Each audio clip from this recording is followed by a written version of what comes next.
મધદરિયે ચાલતી રોરો ફેરીનો દારૂનો હેરાફેરી માટે ઉપયોગ. હજીરાના બોઇલરમાંથી અધધધ 18,000 બોટલ ઝડપાઈ.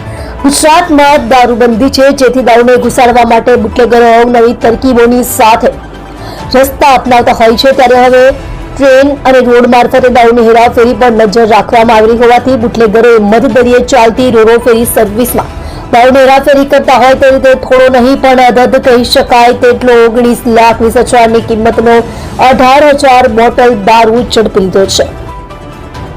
બોઇલરમાં થતી હેરાફેરી. સ્ટેટ મોટરિંગ સેલને મળેલી બાતમીના આધારે હજીરા રોરો ફેરી પાર્કિંગમાં આઈસર ટેમ્પોના બોઇલરમાંથી દારૂ ઝડપી પાડ્યો હતો. એસએમસીએ 30 લાખથી વધુનો મુદ્દામાલ જપ્ત કરી આગળની કાર્યવાહી હાથ ધરી છે. લાખોનો દારૂ પકડાતો રહે છે અને તેમાં સ્થાનિક પોલીસની ઘોર બેદરકારી અને નિષ્કાળજી જોવા મળે છે. ત્યારે સ્થાનિક પોલીસ સામે પણ કાર્યવાહી થતી હોય છે. 2 આરોપી ઝડપાયા.